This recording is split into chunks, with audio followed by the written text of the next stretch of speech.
Alors bonjour à tous, aujourd'hui on voulait vous faire une vidéo qui est de saison, comment construire un incubateur pour moins de 100 € avec du matériel fiable.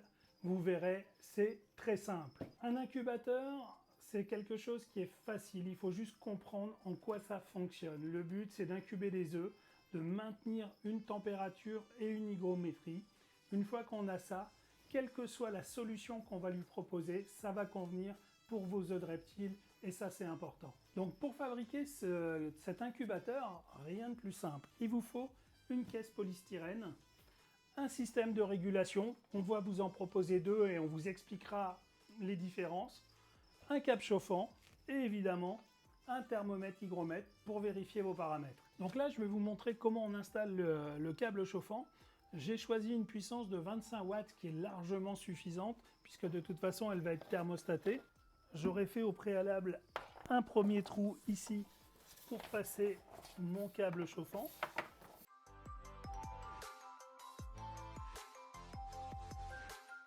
Et donc maintenant, l'idée, ça va être de le répartir pour que ce soit assez homogène. Donc ça, je vais m'aider juste avec voilà, des scotch. Et je vais, comme pour un terrarium, répartir de manière homogène mon câble chauffant. C'est la première étape.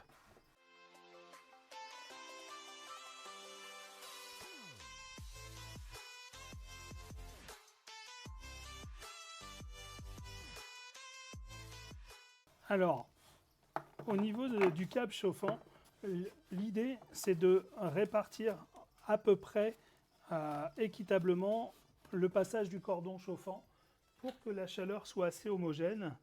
Mais après, pas d'inquiétude, je vais vous expliquer pourquoi. S'il y a un petit écart, c'est pas méchant, puisque on va mettre de la coco qui va permettre de répartir un petit peu justement la chaleur.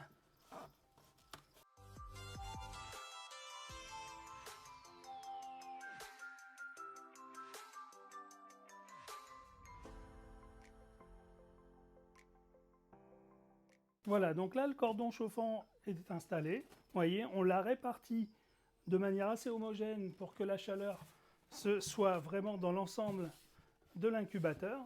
Et là, nous allons rajouter un substrat. Alors là, j'installe de l'humus brique pour répartir sur une couche de 3-4 cm environ, qui va permettre justement, après, de diffuser de manière plus homogène encore la température. Et cet humus brique, on va pouvoir l'humidifier légèrement, même si naturellement il y a déjà un certain pourcentage d'humidité. Ça permet d'avoir une réserve d'eau également dans l'incubateur. Une fois cette étape faite, on a déjà fait quasiment la totalité de l'incubateur.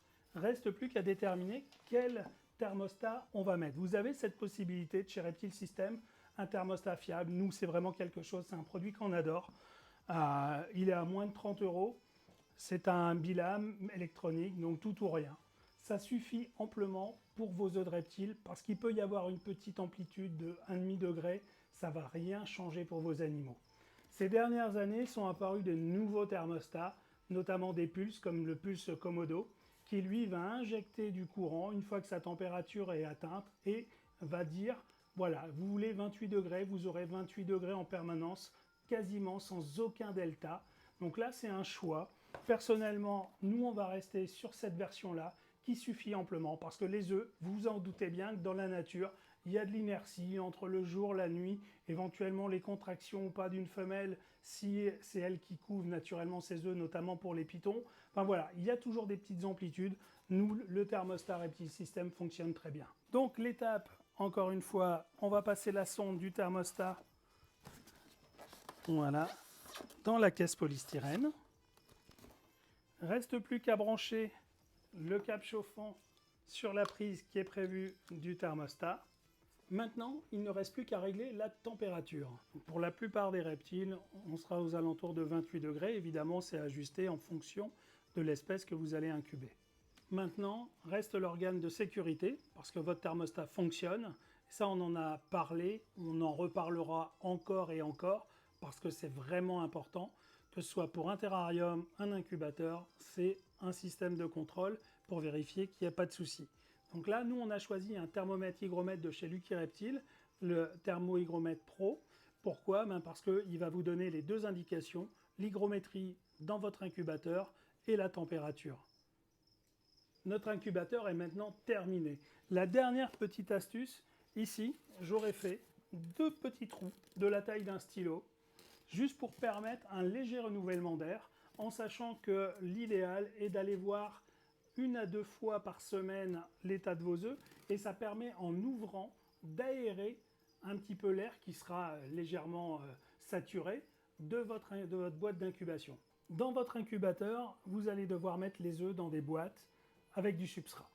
Il existe déjà des choses qui fonctionnent très bien, qui sont les petites boîtes de Hatchbox de chez Lucky Reptile, sur lesquelles on peut également mettre donc le Hatchright ou de la vermiculite. Nous, personnellement, dans ces boîtes, on met de la Hatchright qui est déjà humide. On l'humidifie légèrement plus pour dire qu'elle tienne bien, parce que dans le temps, l'humidité est des fois un petit peu juste, mais ça fonctionne très bien. Voilà. Pour les œufs de petite taille, de petits geckos, de caméléons, ça fonctionne très bien. Nous, on fait ça et ça marche. Et voilà, on retrouve notre Hatchright qu'on a un petit peu plus humidifié. Et on est parti pour que ça tienne le temps de l'incubation. Quand les œufs sont un petit peu plus importants et qu'elles ne peuvent pas donc aller dans ces boîtes, on les met dans d'autres conteneurs, boîtes diverses, où on peut mettre de la vermiculite. Dans ces cas-là, c'est un volume d'eau pour un volume de vermiculite. Attention, la vermiculite doit être humide, elle ne doit pas être détrempée, sinon c'est au péril de vos œufs. Ou alors, vous pouvez continuer à utiliser la Hatchright, et certaines personnes aussi incubent dans de la sphaigne, tout simplement. Pareil, légèrement humide, c'est tout à fait possible. Alors maintenant, il ne nous reste plus qu'à prendre notre Hatchbox, placer la boîte dans notre incubateur. Maintenant, on va refermer notre incubateur. On va pouvoir mettre le thermomètre en contrôle et il n'y aura plus qu'à vérifier de manière régulière si les œufs évoluent bien, si tout va bien dans la température, dans l'hygrométrie. Donc maintenant, vous savez construire un incubateur pour moins de 100 € en ayant du matériel de qualité. Par contre, pour les gens un peu moins bricoleurs ou qui veulent du plug and play, vous avez toujours le Herp Nursery, un produit qui est maintenant fiable, testé, puisqu'il a plusieurs générations. On en a déjà reparlé, on vous remettra le lien de la vidéo. C'est un produit fiable. En tout cas, on vous souhaite une bonne saison de reproduction.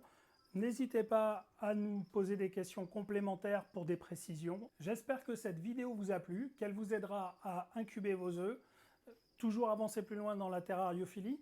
N'hésitez pas, le petit pouce bleu, abonnez-vous à notre chaîne YouTube, ça nous encourage, on travaille, on a beaucoup de projets, on a beaucoup d'envie, c'est juste le temps qui nous manque. Likez un petit peu nos pages Instagram, Facebook, et bien sûr, tous les produits qu'on vous a cités dans la vidéo seront mis en lien descriptif, ce sera facile, vous les consultez sur notre site www.reptilis.com. À bientôt!